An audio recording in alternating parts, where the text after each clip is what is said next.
এত পুলিশ দিয়ে এত বাহিনী দিয়ে একজন সরকার জনগণকে নিয়ন্ত্রণ করতে পারে না। যদি পারতো 16 বছর পরে পালাইতো না, পালাইতে হইতো। যদি নিয়ন্ত্রণ করতে পারতো, তাহলে নিয়ন্ত্রণ করতে পারবে না কেউ। নিয়ন্ত্রণ করার ক্ষমতা কোনো সরকারেরও নাই। যদি শক্তি প্রয়োগে কোনো কিছুকে নিয়ন্ত্রণ করা যাইতো, 19 বছরে আমেরিকা আফগানিস্তানকে নিয়ন্ত্রণ করতে পারতো, পালাইতো না। 19 বছর পরে পালাইছে না। যদি সব কিছুকে নিয়ন্ত্রণ করার ক্ষমতা রাখতো, ফেরাউন পানিতে ডুবে মারা যেত না, সেটাকে নিয়ন্ত্রণ করে ফেলতো। যদি সব কিছুকে নিয়ন্ত্রণ করার ক্ষমতা থাকতো, নমরুদ মশার কামড়ে মারা যাইত না, মশাকে নিয়ন্ত্রণ করতো। তাহলে মশাকে নিয়ন্ত্রণ করার ক্ষমতাও রাখে না, নিজেকে বলে খোদা, নাউজুবিল্লাহ। এবং ওদেরকেও তো মানছে মানুষ, মানছে না? তাহলে যে আল্লাহ, তিনি নিয়ন্ত্রণ করার ক্ষমতা রাখেন। এবং নিয়ন্ত্রণ করার সাথে যে শব্দটা বলেছে আল হাইয়্যু, এটা কেন বলেছে দেখেন, কত সুন্দর কথা। যে আমরা যে কোনো সরকারকে ততক্ষণ মানি যতক্ষণ বুঝি যে এই সরকার টিকবে, টিকে যাবে, এই সরকারকে নাড়া যাবে না, ততক্ষণ এই সরকারের পক্ষে সব অস্ত্র চলছে। যখন বুঝছি সরকারিকে আর থাকতো না, টিকতো না, তা আমি যদি এই সরকারের পক্ষে এখনো কথা বলি, পরে এই সরকার তো চলে যাবে, আমারে বাঁচাবে কে?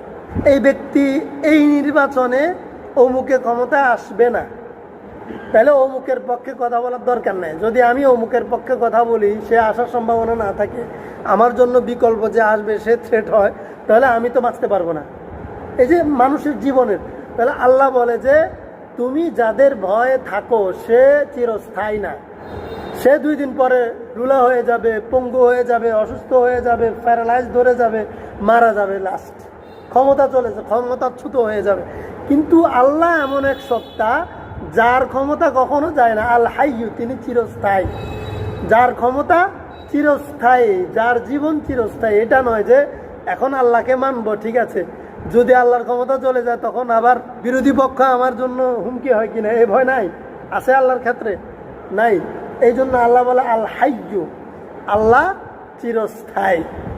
এবং তিনি যে তোমাকে নিয়ন্ত্রণ করার ক্ষমতা রাখেন, তার এই ক্ষমতাটাও স্থায়ী। সুতরাং তার বিকল্প নাই, তোমার বাধ্য হয়ে তাকে মানতে হবে। তুমি তো বাধ্য হয়ে মানতে কিনলে, ভালোবেসে মানো, মানতে যেই হবে ভালোবেসেই মানো। 3 নম্বরে লা তাখুযুহু সিনাতুন ওয়ালা নাওম। আচ্ছা, তার এত ক্ষমতা আছে, যোগ্যতা আছে, বুঝলাম, কিন্তু তার বিশ্রামের সময় তো আমার কথা মনে থাকবে না, বা আমি তারে খুঁজে পাবো কই? লা তাখুযুহু সিনাতুন ওয়ালা নাওম। আমার সাহেব যখন বিশ্রামে যাবেন, ঘুমাইতে যাবেন, তখন তো কাছে ঘেঁষা যাবে না, বিচার নিয়ে যাওয়া যাবে না। এর মধ্যে যদি পুলিশ প্রশাসন আসতে আসতে যদি আমারে কাম করে দেয়, পুলিশ তো পরে আসবে, আমারও তো কাম করে দিবে আগে, তাইলে কি উপায় হবে আমার? আল্লাহ বলে লা তাখুযুহু সিনাতুন ওয়ালা নাওম। আল্লাহ এমন এক সত্তা যার বৈশিষ্ট্য হচ্ছে তিনি কখনো বিশ্রাম নেন না, ঘুমান না, তিনি অলস হন না, তিনি তন্দ্রাও যান না, জিমান না। তাইলে তিনি সর্বদা সজাগ, তিনি সব সময় তোমাকে নজর রাখছেন, সর্বদা সজাগ। ব্যাস, তাহলে তো আর সমস্যা নেই। এরপরে এটা আবার ভেঙে দিবেন, সামনে ভেঙে দিবেন। লাহু মা ফিস সামাওয়াতি ওয়া মা ফিল আরদ। আসমান এবং জমিনে যা কিছু আছে সব কিছুর মালিকানা তার। ওয়ালিল্লাহি জুনুদুস সামাওয়াতি ওয়াল আরদ। এখন আমি বললাম যে ঠিক আছে, এখন অমুক আসবে, তমুক আসবে, অনেক শক্তি নিয়ে আমার মোকাবেলা আসবে আমাকে ধ্বংস করার জন্য, ইসলামকে মুছে ফেলার জন্য, আমি কি করব? আল্লাহ বলে ওয়ালিল্লাহি জুনুদুস সামাওয়াতি ওয়াল আরদ। আসমান জমিনের মধ্যে যা কিছু আছে সব কিছু আমার। আমার কি? আমার সৈনিক। তোমাকে যখন আমি বাঁচাতে চাইব, তখন আমি মশা একটা পাঠিয়েও তোমাকে বাঁচাই দেব, একটা বাতাসের ঝাটকা দিয়ে তোমাকে বাঁচাই দেব, পানির স্রোতের মধ্যে তোমাকে বাঁচাই দেব। আমি যে কোনো মুহূর্তে, যে কোনো ব্যবস্থায়, যে কোনো সিস্টেমে তোমাকে বাঁচাই দিতে পারি। তুমি আল্লাহকে এমনভাবে মেনে নাও, তোমার চারপাশে যা কিছু আছে সব কিছুকে তুমি আল্লাহর সৈনিক হিসেবে ধারণা করে নাও। তোমার বিরুদ্ধে যে অস্ত্র নিয়ে যে সৈন্য দাঁড়াবে, তোমার বুকে পিস্তল তাক করে দাঁড়াবে, তুমি আল্লাহকে ভরসা করে সেটাও মেনে নাও। এই অস্ত্রটা আল্লাহ ইশারা করলেই ঘুরে যাবে শত্রুর দিকে। সেটা হয়েছে না? হয়েছে তো। 1757 সালে যখন পলাশির অম্ল কারণে সিরাজউদ্দৌলা মীর জাফরের গাদ্দারির মাধ্যমে পরাজয় বরণ করছে, তখনও হয়েছে পিস্তল ঘুরে গেছে, পিস্তল ঘুরে গেছে। যে পিস্তল সিরাজউদ্দৌলার পক্ষে ছিল সে পিস্তল থেমে গেছে, ইংরেজরা তাকে পাকড়াও করে নিয়ে গেছে। ঠিক 24 সালেও হয়েছে, যে জন্য বলছে যে এটা তো মীর জাফর, যে পিস্তল আমাদের জন্য তৈরি হয়েছে, যে ট্রেনিং আমাদের জন্য ছিল, সে গাদ্দারি করছে, মীর জাফরই করছে সেনাপ্রধান, গুলি করার কথা সে পিস্তল ঘুরে নিছে, থামাই নিছে। তাহলে এটা কে করছে? আল্লাহ করছে। মুহূর্তে আল্লাহ চাইলে পিস্তল ঘুরাই নেবেন। যে পিস্তল আমাকে তাক করে আছে সেই পিস্তল আমার শত্রুর দিকে বুলেট ছুড়বে, আর যেই পিস্তল আমার শত্রুর নিরাপত্তার জন্য আছে সেই পিস্তল আমার পক্ষে থেমে যাবে। এটাই তো 1757তেও করছে, 24-এও করছে, এর মধ্যে হাজারো বার করছে। দুইটা শুধু আমরা ঘটনা ইতিহাস থেকে শুনে এলাম। তো এটা বিশ্বাসের জন্য, যে আমাদের চোখের সামনে বিশ্বাসটার জন্য যে আল্লাহর পক্ষ থেকে হয়তো এটা পারে। তো আল্লাহ হচ্ছেন তিনি যিনি এগুলা ঘটান। সুবহানাল্লাহ। আল্লাহুম্মা সাল্লি আলা মুহাম্মাদিন ওয়া আলা আলি মুহাম্মাদ কামা সাল্লাইতা আলা ইব্রাহিম ওয়া আলা আলি ইব্রাহিম ইন্নাকা হামিদুম মাজিদ। আল্লাহুম্মা বারিক আলা মুহাম্মাদিন ওয়া আলা আলি মুহাম্মাদ كما باركت على إبراهيم وعلى آل إبراهيم إنك حميد مجيد. أما بعد فأعوذ بالله من الشيطان الرجيم. بسم الله الرحمن الرحيم.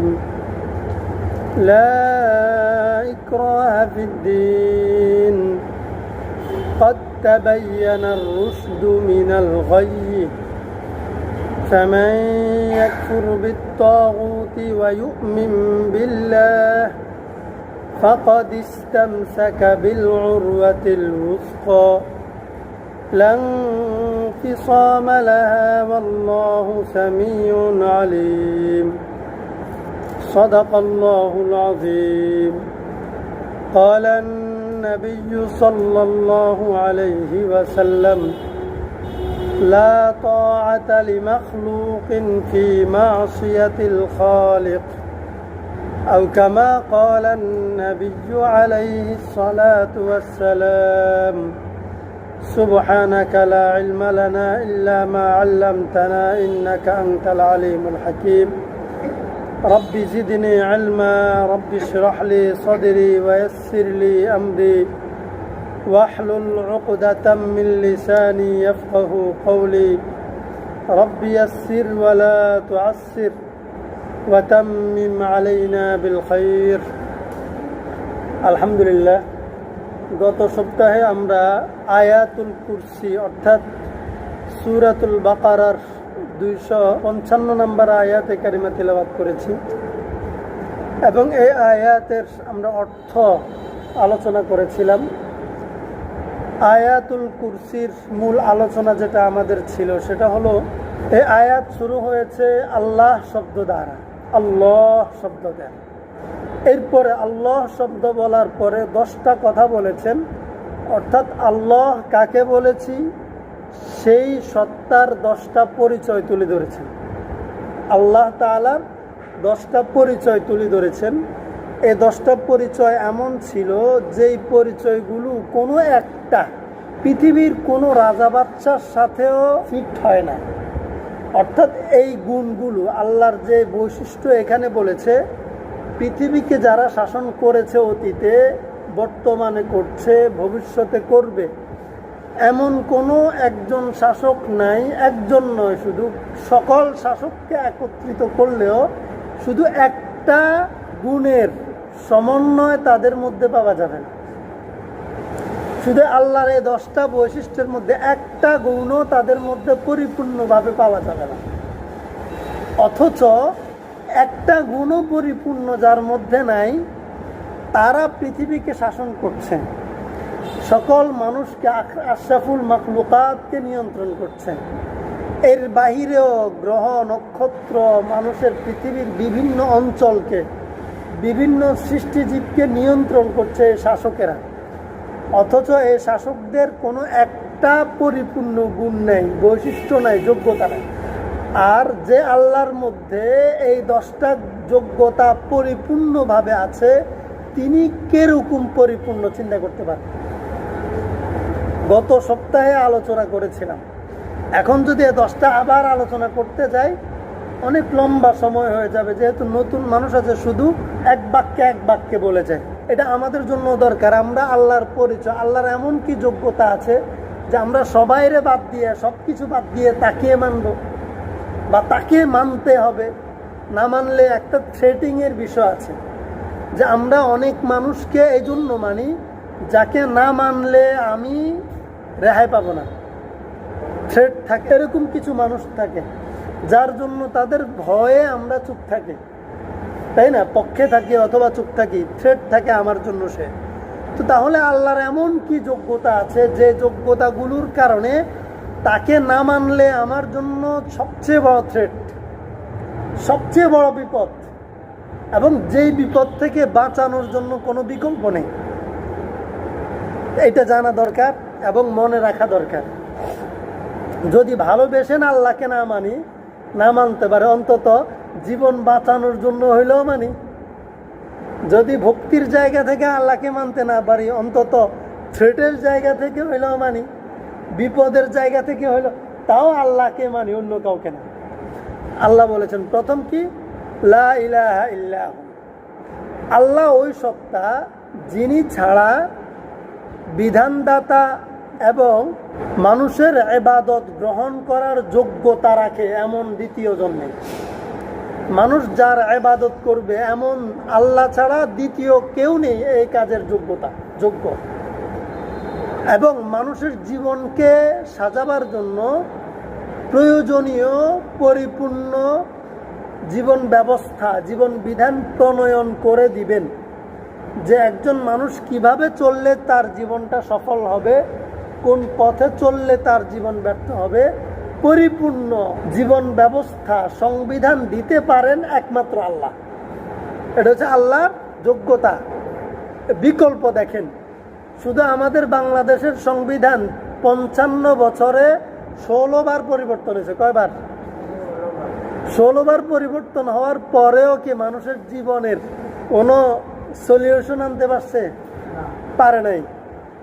তাও তো আমরা রাষ্ট্রকে মানতেছি, তাইলে এই ব্যর্থ সংবিধান, এই ব্যর্থ চিন্তা বা সিস্টেমকে আমরা মানছি, কিন্তু যেটা অব্যর্থ সিস্টেম সেটাকে কেন মানব না? 2 নম্বর আল্লাহর পরিচয়, আল্লাহর বৈশিষ্ট্য, আল হাইয়ুল কাইয়ুম। আল্লাহ হচ্ছেন সেই সত্তা যিনি চিরঞ্জীব, মানে তিনি, আল্লাহকে আমরা বলি খোদা, মানে খোদ আয়া, যিনি নিজে নিজে অস্তিত্ব লাভ করেছেন, যার অস্তিত্বের জন্য কারো সহযোগিতা নিতে হয় নাই। এবং যিনি আল হাইয়ু, চিরঞ্জীব, মানে অবিনশ্বর, সবসময় ছিলেন এবং সবসময় থাকবেন। আল কাইয়ুম, এবং তিনি সব কিছুকে নিয়ন্ত্রণ করার একক যোগ্যতা রাখেন। সব কিছুকে নিয়ন্ত্রণ করার একক যোগ্যতা তিনি রাখেন। এত পুলিশ দিয়ে, এত বাহিনী দিয়ে একজন সরকার জনগণকে নিয়ন্ত্রণ করতে পারে না। যদি পারতো 16 বছর পরে পালাইতে হইতো। যদি নিয়ন্ত্রণ করতে পারতো, তাহলে নিয়ন্ত্রণ করতে পারবে না কেউ। নিয়ন্ত্রণ করার ক্ষমতা কোনো সরকারেরও নাই। যদি শক্তি প্রয়োগে কোনো কিছুকে নিয়ন্ত্রণ করা যাইতো, 19 বছরে আমেরিকা আফগানিস্তানকে নিয়ন্ত্রণ করতে পারতো, পালাইতো না। 19 বছর ধরে পালাইছে না। যদি সব কিছুকে নিয়ন্ত্রণ করার ক্ষমতা রাখতো, ফেরাউন পানিতে ডুবে মারা যেত না, সেটাকে নিয়ন্ত্রণ করে ফেলতো। যদি সব কিছুকে নিয়ন্ত্রণ করার ক্ষমতা থাকতো, নমরুদ মশার কামড়ে মারা যাইত না, মশাকে নিয়ন্ত্রণ করতো। তাহলে মশাকে নিয়ন্ত্রণ করার ক্ষমতাও রাখে না, নিজেকে বলে খোদা, নাউজুবিল্লাহ। এবং ওদেরকেও তো মানছে মানুষ, মানছে না?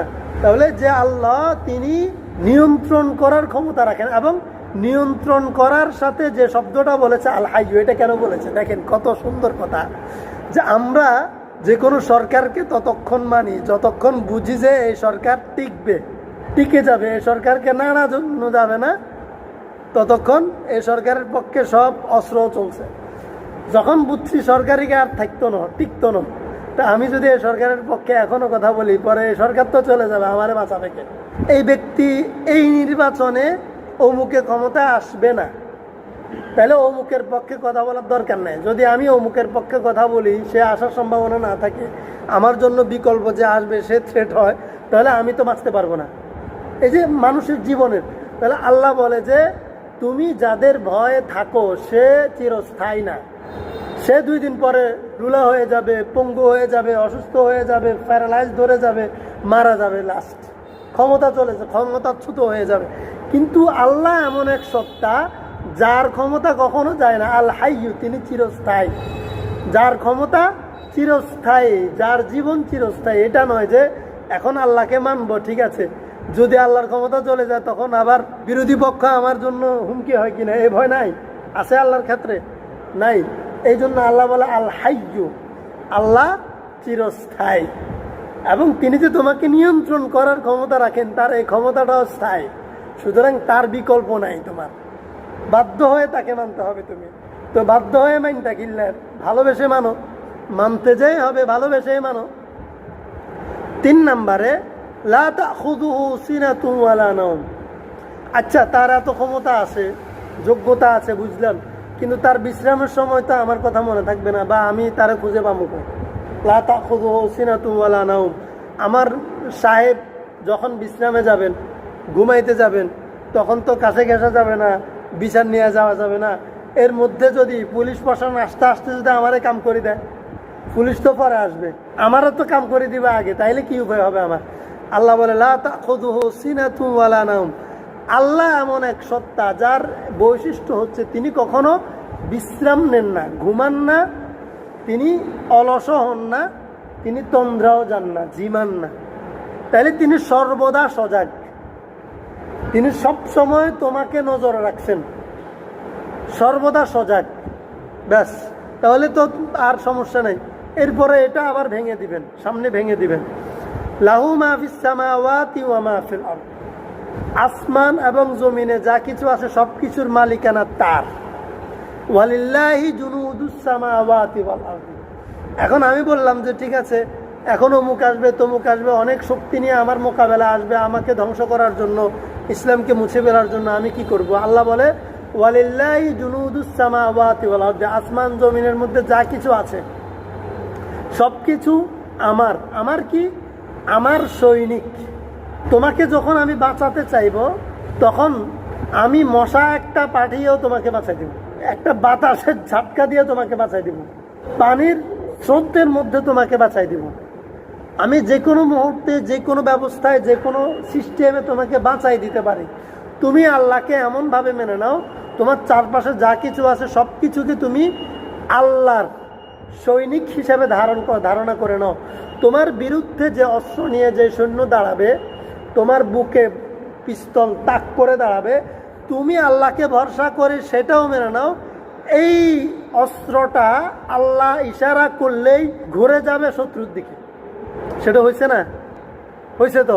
1757 সালে যখন পলাশির অম্ল কারণে সিরাজউদ্দৌলা মীর জাফরের গাদ্দারির মাধ্যমে পরাজয় বরণ করছে, তখনও হয়েছে, পিস্তল ঘুরে গেছে, পিস্তল ঘুরে গেছে। যে পিস্তল সিরাজউদ্দৌলার পক্ষে ছিল সে পিস্তল থেমে গেছে, ইংরেজরা তাকে পাকড়াও করে নিয়ে গেছে। ঠিক 24 সালেও হয়েছে, যে জন্য বলছে যে এটা তো মীর জাফর, যে পিস্তল আমাদের জন্য তৈরি হয়েছে, যে ট্রেনিং আমাদের জন্য ছিল, সে গাদ্দারি করছে, মীর জাফরই করছে সেনাপ্রধান, গুলি করার কথা, সে পিস্তল ঘুরে নিছে, থামাই নিছে। তাহলে এটা কে করছে? আল্লাহ করছে। মুহূর্তে আল্লাহ চাইলে পিস্তল ঘুরাই নেবেন। যে পিস্তল আমাকে তাক করে আছে সেই পিস্তল আমার শত্রুর দিকে বুলেট ছুড়বে, আর যেই পিস্তল আমার শত্রুর নিরাপত্তার জন্য আছে সেই পিস্তল আমার পক্ষে থেমে যাবে। এটাই তো 1757তেও করছে, 24-এও করছে, এর মধ্যে হাজারো বার করছে। দুইটা শুধু আমরা ঘটনা ইতিহাস থেকে শুনে এলাম। তো এটা বিশ্বাসের জন্য, যে আমাদের চোখের সামনে বিশ্বাসটার জন্য যে আল্লাহর পক্ষ থেকে হয়তো এটা পারে। তো আল্লাহ হচ্ছেন তিনি যিনি এগুলা ঘটান। সুবহানাল্লাহ। এরপরে মান যাল্লাযী ইয়াশফাউ ইনদাহু ইল্লা বিইذনি। যে তুমি নিরপরাধ, সে অপরাধী, তুমি ভয় পাইতেছো, আমার পক্ষে কোনো সাক্ষী নেই। তুমি ভয় পাইতেছো, তুমি তো এখন চোর সব একসাথে গেছে, তোমরা ইমানদার একসাথে হইতে পারো নাই, তুমি তো ফেসে যাবে। না না না, আল্লাহ বলে মানদাল্লাযী ইয়াশফাউ ইনদাহু ইল্লা বিইজনি। আরে তুমি আল্লাহর উপর ভরসা করো, সাক্ষী ব্যবস্থা কেমনে করতে হবে, কারে তোমার পক্ষে সুপারিশ বানাইতে হবে সেটা তিনি করবেন। কারণ তোমার বিরুদ্ধে কেউ কারো জন্য সুপারিশ করবে অথবা কোনো বিষয় একজন আরেকজনের জন্য সুপারিশ নিয়ে যাবে, আল্লাহর ইশারা ছাড়া সেটা হবে না। সাক্ষ্য হওয়া, সুপারিশ হওয়া আল্লাহর ইশারা ছাড়া কোনোটাই হবে না। তাইলে সে আল্লাহকে বাদ দিয়ে তুমি কার পিছনে ছোটো? মানদাল্লাযী ইয়াশফাউ ইনদাহু ইল্লা বিইজনি, কে আছে যে আল্লাহর অনুমতি ছাড়া কারো জন্য কারো কাছে বা কোনো বিষয়ে আল্লাহর কাছে হলেও সুপারিশ করবে? ইয়ালামু মা বাইনা আইদিহিম ওয়া মা খালফাহুম, বান্দার গোপন প্রকাশ্য, যে এই যে এমন হইতে পারে যে আমার গোপন গুনাহটাও আল্লাহ জানেন, গোপন আমলও জানেন, আমার প্রকাশ্য গুনাহটাও জানেন, আমলটাও জানেন। আবার এটাও ঠিক আছে, আমার বিরুদ্ধে কেউ গোপনে ষড়যন্ত্র করতেছে, আমি আল্লাহর গোলাম হিসাবে আমার আল্লাহ সেটাও জানেন যে আমার বিরুদ্ধে কে গোপন ষড়যন্ত্র করতেছে। এটা আল্লাহ জানছেন না? মুহাম্মদ রাসূলুল্লাহ সাল্লাল্লাহু আলাইহি ওয়াসাল্লামকে জানাই দিচ্ছেন না যে গোপন মিটিং চলতেছে, আপনাকে ইশারা করবো মক্কা ছেড়ে মদিনায় চলে যায়, জানাই দিচ্ছেন না? তো গোপন ষড়যন্ত্র কে জানেন? গোপন প্রকাশ্য সব কে জানেন? আমলটাও জানেন, খারাপটাও জানেন, ভালোও জানেন, খারাপও জানেন, আমার পক্ষেরটাও জানেন, আমার বিরুদ্ধেরটাও জানেন। তাহলে সব কিছু কে জানেন? আল্লাহ জানেন। সুতরাং ভয় যে অ্যাঙ্গেল থেকে গোপন এবং প্রকাশ্য বিষয় আমরা চিন্তা করি, যে অ্যাঙ্গেল থেকে করি, সব কিছু কার নিয়ন্ত্রণে? তাইলে আল্লাহকে মানবো না কাকে মানবো? কোন সরকার প্রধান গোয়েন্দা লাগাইয়াও শতভাগ তথ্য নিতে পারে? পারছেনি? 16 বছরের সরকারে পারছেনি গোয়েন্দা তথ্য সম্পূর্ণভাবে নিজের পক্ষে, যে দেশ কোন দিকে যাইতেছে, আন্দোলন কোন পর্যায়ে গেছে, গোয়েন্দা তথ্য পরিপূর্ণ পাইছেনি। এখনকার সরকার, যে সরকারের পক্ষে পুরা দেশ, এই সরকারও সব গোয়েন্দা তথ্য পাচ্ছে, জানতে পারছে? পারে নাই। আমেরিকা পাচ্ছে? পারে নাই, জানে নাই, জানবে না, পৃথিবীর কেউ জানে না। সুতরাং একমাত্র কে জানেন? ইয়ালামু মা বাইনা আইদিহিম ওয়া মা খালফাহুম, গোয়েন্দা তথ্য যদি দরকার হয় সেটাও কে জানেন? ওয়ালা ইহিতুনা বিশাইইন মিন ইলমিহি ইল্লা বিমা শা, আমি সিদ্ধান্ত নেওয়ার যোগ্যতা লাগবে, আমার জ্ঞান বিজ্ঞান চর্চার যোগ্যতা লাগবে, যা কিছু লাগবে, আমার প্রযুক্তিগত যোগ্যতা লাগবে, যা কিছু লাগবে, আল্লাহ বলে বিজ্ঞানীরা যেটা করছে অথবা তুমি যেটা শিখছো, যেটা জানছো, যেটা করছো, যা কিছু করছো, হোয়াট এভার, সব কিছু মিলিয়ে আল্লাহ বলে যে আল্লাহ তার জ্ঞানের অংশ থেকে যতক্ষণ পর্যন্ত কাউকে কোনো অংশ কিছু না দিবে, ছিটে ফোটা না দিবে, সে জানবে না। তাহলে আল্লাহর পক্ষ থেকে জ্ঞান পেয়েও তো বাকিরা যা করতেছে, তাহলে জ্ঞানের মূল উৎস কে? বিজ্ঞানের মূল উৎস কে? প্রযুক্তির মূল উৎস কে? তাহলে প্রযুক্তির সামনে মাথা ঝুঁকাবো না, প্রযুক্তির মূল উৎস যিনি, তার সামনে মাথা ঝুঁকাবো। তার সামনে মাথা, তিনি কে? আল্লাহ। এরপরে ওয়াসিআ কুরসিয়্যুহুস সামাওয়াতি ওয়াল আরদ, তার ব্যাপ্তি, তার বড়ত্ব, তার বিশালতা কেমন? আসমান জমিন ব্যাপ্তি। তার কুরসি আসমান এবং জমিনকে ঘিরে আছে। ওয়া নাহনু আকরাবু ইলাইহি মিন হাবলিল ওয়ারিদ, প্রতিটা সৃষ্টির শাহরগের চেয়েও কাছে তিনি। তার নিয়ন্ত্রণ এত মজবুত, এত শক্তিশালী, তার নিয়ন্ত্রণের বাইরে যাওয়ার ক্ষমতা কারো নাই। আসমান জমিনকে ঘিরে আছে তিনি। ওয়ালা ইয়াউদুহু হিফযুহুমা, এই যে এত যোগ্যতার কথা বললাম, এই যোগ্যতাগুলো ধারণ করতে এবং এগুলো অ্যাপ্লাই করতে, মেনটেন করতে তার ব্যাগ পেতে হয় না, কষ্ট করতে হয় না, তার কোনো সমস্যা হয় না। সুবহানাল্লাহ। ঘাম ঝরে না। আমাদের উপদেষ্টারা বলে না, রাত দিন কাজ করতে করতে শেষ, অবস্থা খারাপ, দিন রাত অফিস করতে করতে ঘুমানোর টাইম পাই না, খানার টাইম পাই না, ঘরে যাওয়ার টাইম পাই না, বাচ্চা কাচ্চার খবর নেওয়ার, আরে কাজ করতে করতে শেষ, ঘাম বাইরে যেতেছে। হ্যাঁ, আল্লাহ বলে না, আমি এত দুর্বল না যে এত কিছু মেনটেন করতে আমার কষ্ট আসবে, ঘাম চলে আসবে, দুর্বলতা চলে আসবে, পেরেশানি চলে আসবে, দিন রাত বিশ্রামের দরকার হয়ে যাবে না। ওয়ালা ইয়াউদুহু হিফযুহুমা ওয়া হুয়াল আলিয়্যুল আযীম, আল্লাহর মর্যাদা, আল্লাহর মর্যাদার চেয়ে উচ্চ মর্যাদার অধিকার আর কেউ নেই। সুউচ্চ মর্যাদার অধিকারী আল্লাহ, সবচেয়ে বেশি সম্মান এবং মর্যাদার মালিক আল্লাহ। তাহলে যার এই 10টা গুণ আছে তার নাম আল্লাহ। এই 10টা যে বলছে 10টার কোনো একটা পৃথিবীর কোনো শক্তিধর ক্ষমতাধরের কাছে আছে? সবারই মিলাইলে এর 10টার কোনো একটা পাওয়া যাবে? তো কি দরকার এদেরকে এত ভয় পাওয়ার আল্লাহকে বাদ দিয়া? এরপরে আল্লাহ বলে, সুতরাং আমার পরিচয় তো জানছো, তো আমার উপর ঈমান আনো। আমার পরিচয় জানার পরে কাউরে জোর করে আমার দলে আনার দরকার নেই। লা ইকরাহা ফিদ্দিন, যে আমার দলে আনার জন্য চল চাতুরি করার দরকার নেই। আমার দল মানে কি? উলাইকা হিজবুল্লাহ, আল্লাহর দল, আল্লাহর বাহিনী। আল্লাহর বাহিনী কারা? আমরা যারা মুমিন কালিমাওয়ালা। আল্লাহ বলে যারা মুসলমান, মুসলমান কার দল?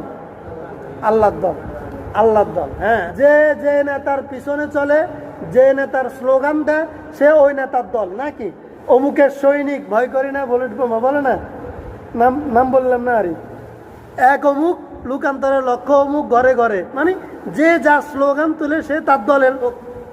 আমি যে দলের, আমি কি আরেক দলের স্লোগান দিব না? তাইলে আমরা যা স্লোগান দিব আমরা তার দল, আমরা স্লোগান কার দিব? আল্লাহর। তাইলে আমরা আল্লাহ দলের লোক, এটাই তো সিম্পল বিষয়। তো আল্লাহ বলে আর দলে লোক বিড়াইতে জোর জবরদস্তি করার লাগবে না, আমি দুর্বল নয়, যোগ্যতা সব আমার আছে। যার কপাল ভালো সে আমার দলে ভিড়বে। আমার দলে ভিড়লে আমার লাভ নয়, আমার ক্ষমতা বাড়বে না। যে আমার দলে আসবে তার ক্ষমতা বাড়বে, সুবহানাল্লাহ, তার লাভ, আমার লাভ না। আর অমুক আর তমুকের দলে লোক বেড়াইলে তার ভোট বাড়বো, সে ক্ষমতায় যেতে পারবে, তাই না? আর আল্লাহর দলে ভিড়লে যে ভিড়বো তার লাভ হইব, সুবহানাল্লাহ। এই জন্য আল্লাহ শুরুতে বলে লা ইকরাহা ফিদ্দিন। আমার দলে কারো বেড়াইতে হইলে, কাউকে কালিমা পড়াইতে হইলে, কাউকে মুসলমান বানাইতে হইলে জোর জবরদস্তি করার কোনো অনুমতি নাই, কোনো জরুরত নাই, খবরদার। তো কি হবে? লাকুম দীনুকুম ওয়ালিয়া দিন। যে আমার দলে বেরবে সে জান্নাতে যাবে, সে সফল হবে। যে আমার দলে বেরবে না সে জাহান্নামে যাবে। তার কাজ, তার পথ, আমার পথ আলাদা হয়ে যাবে, ব্যাস, এটাই এটাই, কোনো অন্য কোনো বিষয় নেই। তো আল্লাহ ইকরাহা ফিদ্দিন কি? মুসলমান বানাইতে জবরদস্তি নেই, কাউরে জোর করি কালিমা পড়ানোর অনুমতি নেই। কেন অনুমতি নেই? আল্লাহ তো দুর্বল না যে দড়ি দড়ি জোর করি করি মুসলমান বানাই। মুসলমানদের পক্ষে দল ভারী করতে হবে, আল্লাহর পক্ষে দল ভারী করতে হবে, সমাবেশ বড় করতে হবে, না হয় আল্লাহর শান মান কি বাড়বে? তা আল্লাহ আগে বলে দিছে ওয়াহুয়াল আলিয়্যুল আযীম, আল্লাহর মান মর্যাদা সর্বোচ্চ। মুসলমান হওয়ার কারণে মুসলমানদের সংখ্যা বাড়লে আল্লাহর সম্মান বাড়বে, ব্যাপারটা এমন না।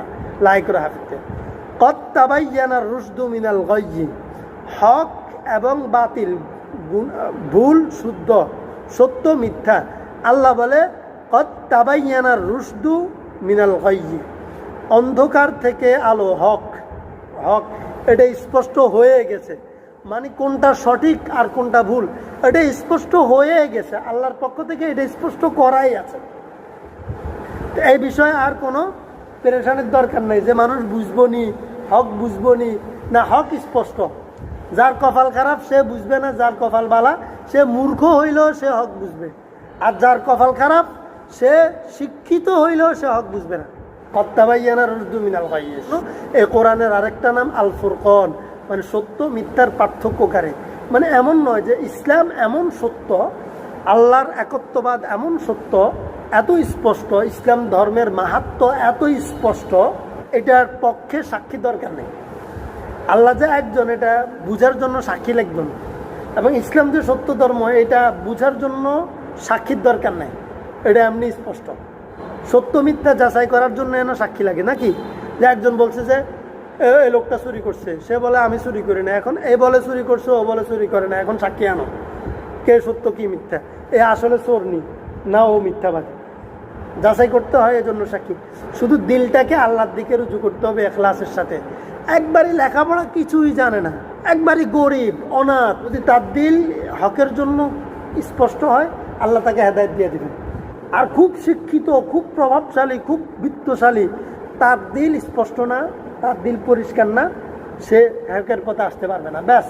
ফামান ইয়াকফুর বিত্তাগুত, এখন যেই লোক ইসলামের পক্ষে আসবে তার একটা দায়িত্ব, প্রথম দায়িত্ব ইয়াকফুর বিত্তাগুত, সে তগুতকে অস্বীকার করবে, বর্জন করবে। তগুতকে সংক্ষেপে বলি, তগুত হচ্ছে তগুত শব্দের অর্থ অবাধ্য, মানে যে মালিককে অস্বীকার করে, মালিকের অবাধ্য হয় তাকে তগুত বলে। তগুতের পরিভাষা বলা হয় যেই ব্যক্তি নিজেকে আল্লাহর মতন খোদাগিরি দেখায়, খোদার মতো আচরণ করে, যে হয় মুখে স্বীকার করবে, না হয় আচরণ করবে খোদার মতো, সে হচ্ছে তগুত। মানে যে কাজগুলো আল্লাহর করা সে নিজে এগুলা করে, খোদার মতো আচরণ করে, নিজেকে খোদাগিরি দেখায়। সহজে বুঝবেন, আপনি একজন ম্যানেজার রাখছেন আপনার কোম্পানিতে, ম্যানেজার আচরণ করে মালিকের মতন।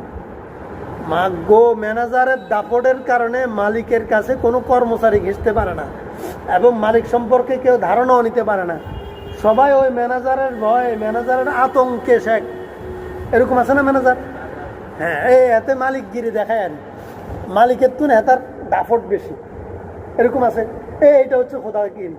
তো যেই ব্যক্তি দুনিয়াতে আল্লাহ তুন বেশি দাপট দেখায় বসে হচ্ছে তাগুত, অথবা নিজে না দেখাইলেও অন্যরা তারে এমন বানাই নেয়, এমন ধারণা করে, এরকম তৈরি করে, আর সে এটার উপর সন্তুষ্ট থাকে।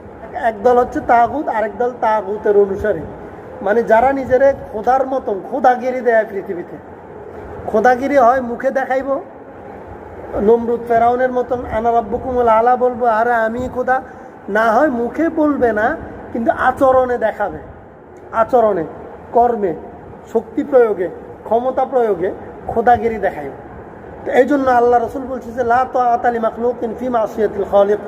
যে কোনো সৃষ্টি, আমি যেরকম আল্লাহর সৃষ্টি, আমার সরকার প্রধান, প্রেসিডেন্ট, প্রধানমন্ত্রী সবাই আল্লাহর সৃষ্টি না, সেনাপ্রধান একই আল্লাহর সৃষ্টি। তো তাইলে যে আল্লাহ বলে কোনো মাখলুকের, তাহলে আমিও মাখলুক, সেও মাখলুক, ওই কথা, ওই নির্দেশ মানা যাবে না যে নির্দেশ আল্লাহর বিপরীত হয়। সুবহানাল্লাহ। আল্লাহর অবাধ্য কোনো নির্দেশ, কোনো সরকারের, কোনো দায়িত্বশীলের, বাবা মার, ওস্তাদের, পীরের, যেই হোক, কোনো নির্দেশ মানা যাবে না যতক্ষণ পর্যন্ত সেই নির্দেশ আল্লাহর অবাধ্য না হয়। আল্লাহর অবাধ্য হইলে মানা যাবে না, আল্লাহর অবাধ্য না হইলে মানা যাবে। এই জন্য এটা বলা হয় তাগুত। সুতরাং 1 নম্বর তাগুতকে অস্বীকার করা, বর্জন করা, যে না, আমি দুনিয়ার কোনো শক্তিকে অনুসরণ করব না আল্লাহর হুকুমের বাইরে। প্রথমে এই সিদ্ধান্তটা নেয়া, এরপরে ওয়ায়ুমিন বিল্লাহ, এক আল্লাহর উপর বিশ্বাস না ধারণ করা, লা ইলাহা ইল্লাল্লাহু মুহাম্মাদুর রাসূলুল্লাহ কালিমা গ্রহণ করা। যদি কেউ এই কাজটা করতে পারে, প্রথমে তাগুতকে অস্বীকার করবে। আল্লাহর যারা নাফরমান, যারা আল্লাহর অবাধ্য চলে, অবাধ্য কাজ করে, অন্যদেরকে অবাধ্য কাজ করতে বলে, অবাধ্য আইন প্রণয়ন করে, সে মানুষদের থেকে নিজেকে দূরে যদি না রাখে, তাইলে কি হবে?